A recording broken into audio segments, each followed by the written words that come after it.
ఢిల్లీలోని Rao IAS study సెంటర్లోకి వరద పోటెత్తి ముగ్గురు విద్యార్థులు చనిపోయిన ఘటనపై విద్యార్థులు ఆగ్రహాన్ని వ్యక్తం చేస్తున్నారు. మున్సిపల్ అధికారుల నిర్లక్ష్యం వల్లే తమ స్నేహితులు ప్రాణాలు కోల్పోయారని మండిపడుతున్నారు. చిన్నపాటి వర్షాలకే వరదలు ముంచెత్తుతుంటే ఏం చేస్తున్నారని ప్రశ్నించారు.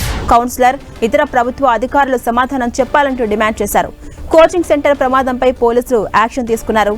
స్టడీ సర్కిల్ యజమాని, కోఆర్డినేటర్ను పోలీసులు అదుపులోకి తీసుకున్నారు. ఘటనా స్థలానికి చేరుకున్న ఆప్ ఎంపీ స్వాతి మలివాల్ ప్రభుత్వంపై మండిపడ్డారు. ప్రమాదం జరిగి 12 గంటలు అవుతున్నా ఇప్పటి వరకు ప్రభుత్వ అధికారులు, మంత్రులు ఇక్కడికి రాలేదన్నారు. ఈ మరణాలు ప్రమాదం వల్ల జరిగినవి కాదని, అధికారుల నిర్లక్ష్యం వల్ల జరిగినవంటూ ఆగ్రహాన్ని వ్యక్తం చేశారు.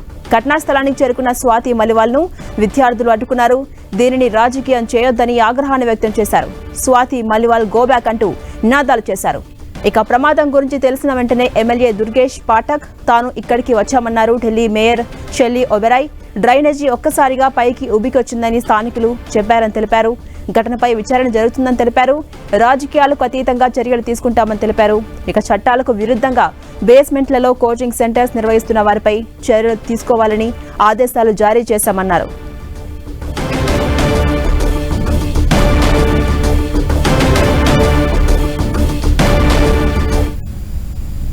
एक्शन नहीं लिया जाएगा। सबसे जरूरी है ये जितने भी बच्चे मरे, अभी तो पता ही नहीं चल पा रहा कि 3 मरे हैं या ज्यादा मरे हैं, जितने बच्चे मरे हैं उन सबके घर में जाकर 1 करोड़ की कॉम्पनसेशन इंडिविजुअली देनी चाहिए। और तीसरी बात, ये जो मंत्री और मेयर ने तो अभी कुछ दिन पहले बोला था कि मॉनसून आने वाला है, दिल्ली वाले एंजॉय कीजिए। ये एंजॉयमेंट है? ये जितने भी लोग हैं इन्हें यहाँ आना चाहिए, मंत्री को तुरंत आना चाहिए, मेयर को तुरंत आना चाहिए, इन बच्चों का गुस्सा झेलना चाहिए और इनसे माफी मांगनी चाहिए। ऐसे दिल्ली नहीं चलेगी। दिल्ली देश की राजधानी है। I am going to raise this very important issue. ఇక మరింత సమాచారాన్ని మా ప్రతినిధి గోపి అందిస్తారు. ఓల్డ్ రాజేంద్ర నగర్లో విషాదం చోటు చేసుకుంది. ఐఏఎస్ ఐపీఎస్ కోచింగ్ తీసుకునే విద్యార్థుల కోచింగ్ సెంటర్లోకి వరద నీరు రావడంతో బేస్మెంట్లో చిక్కుకుపోయి లైబ్రరీలో వారు చదువుకునే ప్రాంతంలోనే ప్రాణాలు విడిచారు. నిన్న రాత్రి 7:30 గంటల సమయంలో ముఖ్యంగా ఈ ప్రాంతంలో సుమారు 3 సెంటీమీటర్ల వర్షం కురిసింది. రోడ్లంతా కూడా జలమయం అవడంతో ఈ రోడ్లపై ఉన్న నీరంతా కూడా బేస్మెంట్లోకి వెళ్ళిపోవడం జరిగింది. Rao's institute IAS study circle ముఖ్యంగా ఈ కరోల్బాగ్ ప్రాంతంలో ముఖ్యంగా పదుల సంఖ్యలో ఐఏఎస్ స్టడీ సర్కిల్స్ ఉంటాయి. ఇక్కడ దక్షిణాది నుంచి, ఉత్తరాది నుంచి, అనేక ప్రాంతాల నుంచి దేశ రాజధాని ఢిల్లీకి వచ్చి ఐఏఎస్ ముఖ్యంగా సివిల్ సర్వీస్ ఉద్యోగం సంపాదించాలని, ఐఏఎస్ ఐపీఎస్ కావాలన్న కలలతో ఇక్కడికి విద్యార్థులు వస్తుంటారు. కానీ గడిచిన కొద్ది రోజులుగా సివిల్ సర్వీస్ ఆస్పిరెంట్స్ ప్రాణాలు కోల్పోతున్న పరిస్థితి ఉంది. ఇటీవలే ముఖ్యంగా వారం రోజుల క్రితమే విద్యుత్ షాక్తో ఒక విద్యార్థి మృతి చెందడం జరిగింది. ఇప్పుడు తాజాగా ఈ స్టడీ సర్కిల్ బేస్మెంట్లోకి ముఖ్యంగా ఇక్కడ అనుమతులు లేకుండా బేస్మెంట్లలో లైబ్రరీస్ నిర్వహిస్తున్నారు అని చెప్పి విద్యార్థులంతా కూడా, సివిల్ సర్వీస్ ఆస్పిరెంట్స్ అంతా కూడా రోడ్ పైకి వచ్చి ముఖ్యంగా విద్యార్థులు ఎవరైతే కోచింగ్ సెంటర్లు తీసుకుంటున్నారో తమకు న్యాయం చేయాలి, మృతి చెందిన విద్యార్థుల కుటుంబాలకు న్యాయం చేయాలని చెప్పి వారంతా కూడా ఆందోళన చేస్తున్నారు. ఎటువంటి ఉద్రిక్తకర పరిస్థితులు తలెత్తకుండా ఉండేందుకు భారీగా సిఆర్పిఎఫ్ అలాగే ర్యాపిడ్ యాక్షన్ ఫోర్స్కు సంబంధించిన బలగాల్ని ఇక్కడ మోహరించడం జరిగింది. ముఖ్యంగా ఘటనకు సంబంధించి ముఖ్యంగా పోలీసులు విద్యార్థులతోటి ఇక్కడ నిరసన విరమింపజేసే కార్యక్రమం అయితే చేస్తున్నారు. కానీ ఖచ్చితంగా తమకు న్యాయం చేయాలని వారంతా కూడా డిమాండ్ చేస్తున్న పరిస్థితి ఉంది. అలాగే ఆప్ మంత్రి అదిషి, పీడబ్ల్యూడీ మంత్రి కూడా ఇప్పటికే చీఫ్ సెక్రటరీని ఈ ఘటన ఏ విధంగా జరిగింది అన్న అంశానికి సంబంధించి ఆదేశించడం జరిగింది. నివేదిక ఇవ్వాలని చెప్పి, కఠిన చర్యలు తీసుకోవాలని చెప్పి కూడా ఆదేశించడం జరిగింది.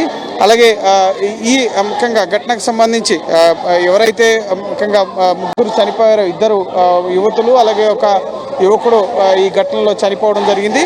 సో వారిని ముఖ్యంగా వారి మృతదేహాలని ఆర్ఎంఎల్ ఆసుపత్రికి తరలించడం జరిగింది. అక్కడ పోస్ట్ మార్టం నిర్వహించిన అనంతరం వారి కుటుంబ సభ్యులకి సమాచారాన్ని అందించడం జరుగుతుంది. ఏ విధంగా ఈ ఘటన జరిగింది అనేది ఇక్కడున్న యూపీఎస్సీ అభ్యర్థులు ఎవరైతే ఉన్నారో కోచింగ్కి సంబంధించిన అభ్యర్థులు, సో వారిని అడిగి ముఖ్యంగా తెలుసుకుందాం. जी क्या हुआ इस इंसिडेंट, कैसे हुआ था, कब हुआ था? एक्चुअली सर कल शाम 7 बजे का समय था. यहाँ पर 2.5 फीट वाटर का फुलफिलमेंट हो गया था. वाटर लॉगिंग प्रॉब्लम हो गई थी एलिवेशन की वजह से. जनरली स्टूडेंट्स लाइब्रेरी में स्टडी कर रहे थे, but in library we don't know what happening outside. So sir 30 to 35 students study कर रहे थे. जो पाइपलाइन था वाटर सीवेज का वो भी ब्लॉक्ड होता है. 3 నుంచి 4 లక్షల రూపాయలు ఒక సంవత్సరానికి ఖర్చు చేసుకుని ఇక్కడ అసౌకర్యాల నడుమ మేము మా కోచింగ్ని కొనసాగిస్తున్నాము. ఈ రావుస్ ఇన్స్టిట్యూట్ ఇప్పటి వరకు ఈ మరణాలపై స్పందించలేదు. అలాగే మరణించిన వారి సంఖ్య కూడా అధికంగా ఉంటుంది అని చెప్పి యూపీఎస్సీ ఆస్పిరెంట్స్ ఎవరైతే ఉన్నారో వారంతా కూడా చెప్తున్న పరిస్థితి. మరొక అభ్యర్థి ఉన్నారు. आप कहाँ से आए भैया? आप भी कोचिंग ले रहे हैं यहाँ? हाँ, मैं भी कोचिंग। मेरा नाम हार्दिक। ओके, हार्दिक, कैसा हुआ इस इंसिडेंट? क्या डिमांड कर रहे हैं अभी सारा एस्पिरेंट्स पूरा यहाँ पे 200-300 लोग आए हैं? एस्पिरेंट्स ये डिमांड कर रहे हैं कि जो एफआईआर की कॉपी हमें दी जाए, एफआईआर की जाए इसके जो डायरेक्टर है BN गुप्ता उसके ऊपर, जो कि मेन अक्यूज्ड है, मेन रिस्पॉन्सिबल है इसके लिए। आज वो गायब है, क्यों नहीं आ रहे? 12 से 15 घंटे हो गए, क्यों नहीं आ रहे हमारे बीच में?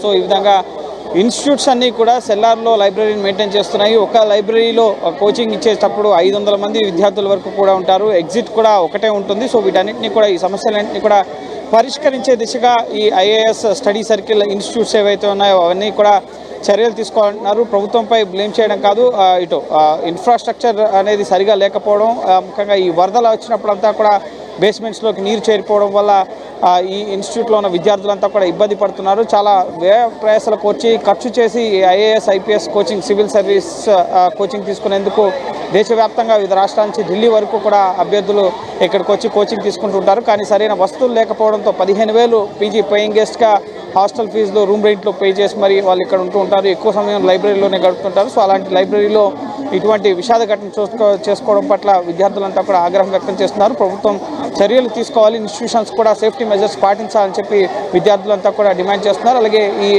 ఎవరైతే రావుస్ ఇన్స్టిట్యూట్కి పైన FIR నమోదు చేయాలో FIR కాపీని తమకు ఇచ్చేంత వరకు కూడా తమ ఆందోళన కొనసాగుతుందంటూ కూడా ఓల్డ్ రాజేందర్ నగర్ ఈ రావుస్ ఇన్స్టిట్యూట్ వద్ద IAS UPSCకి సంబంధించిన అభ్యర్థులు ఎవరైతే ఉన్నారో వారు తమ ఆందోళన కొనసాగిస్తారు.